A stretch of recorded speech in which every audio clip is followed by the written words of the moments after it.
preacher's taking slack, and here I am sat at the back, simply staring. You're so beautiful in black. Earlier tonight we spoke to Andrew Swift, and a little bit of background there as we spoke to him last time we spoke to him. His grandma actually lives up here at Budrum, and the next guest we're speaking to, Telly from the glorious north, his parents live up here on Budrum. So Budrum on the sunny coast must be a pretty cool place. Pretty great place for Victorians to migrate. We could probably call this the glorious north, couldn't we? Well, indeed. Hi, everybody. It's Telly here from the glorious north. Yeah, I actually grew up in Brisbane. My folks have been Queenslanders all their life. I was the one who flew south, basically. At least you've got a great place to holiday when you come home. You know, sitting on the deck, their place in Budrum's at the back of the mountain, so I'm overlooked sort of from Caloundra through to the Glasshouse Mountain. So it's not a bad view, sitting by the pool there. Having some days over 38 degrees in September is quite good sometimes. Now, Telly, I don't know whether it's you've described this or someone slapped the name on you, Slacker Country. Describe Slacker Country for us. Yeah, well, we've been asked about this a bit recently. Slacker Country was a term made up by our original bass player, Loretta. PJ and I are the songwriters in the band, and we're sort of obviously products of our environment. We kind of grew up a bit in the 2000s when there was a bit more louder guitars, but we've always been writing country songs type thing. But we're sort of, some of the guitar sounds are definitely sort of from that era. Our bass player, I think it was a song that's on the album called Strange New World. We played it, and she said it sounds like Dwight Yoakam was listening to Dinosaur Jr., kind of slacker country. And we went, that's actually a pretty decent term. So we just called ourselves that anyway, because we didn't really know what to call us. Like, the purists wouldn't call us chew country, and the guitar guys wouldn't call us, sort of pop, rock and roll. Yeah.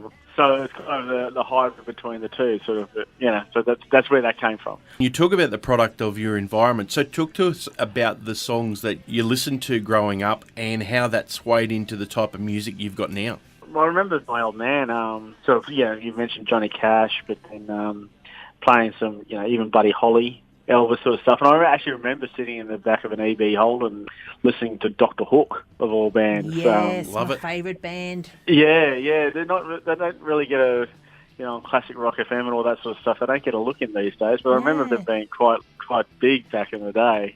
I was a big, kind of like a big split ends into Crowded House sort of guy. And then, when grunge hit, sort of everyone sort of grew their fringe a bit and sort of pulled out Dad's flannelette shirts out of the cupboard.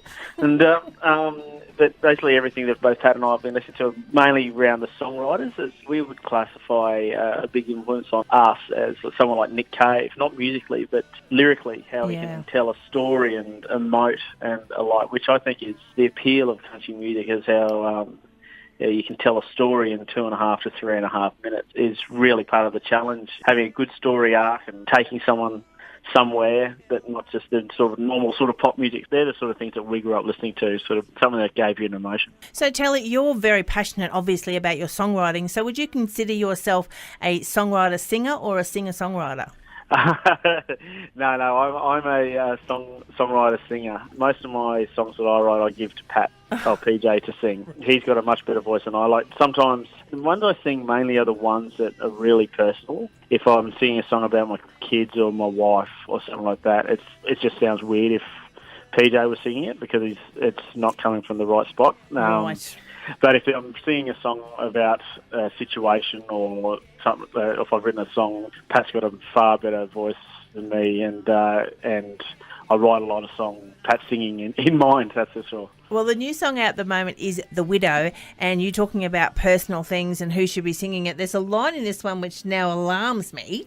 What's the line, Darren? I killed for love. So what's going on there? PJ wrote that song. So pushing the blame nice and quick there.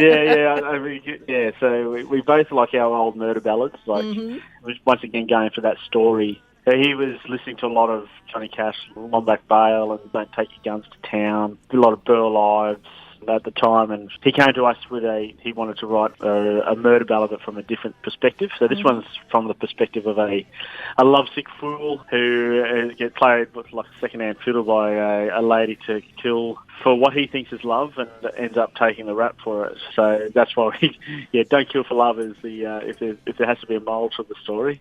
Fortunately, when we recorded, we had a few hours booked. Spent a lot of time getting sort of the harmonies and throwing some piano and sort of Hammond organ in there, and lots of guitar tracks. Like, I think more guitar tracks hit the editing room floor than we actually made the final track. But it was good that we could sort of really get the build on this one. So yeah, it's been great. It's really Australian, this one, and if I was to describe a couple of Australians, I reckon this is getting Nick Cave and Ben Lee together, and I reckon you've got the song right there. You've got the darkness of Nick Cave, and you've got the up-tempo and fun of Ben Lee. Yeah. I reckon you could do that.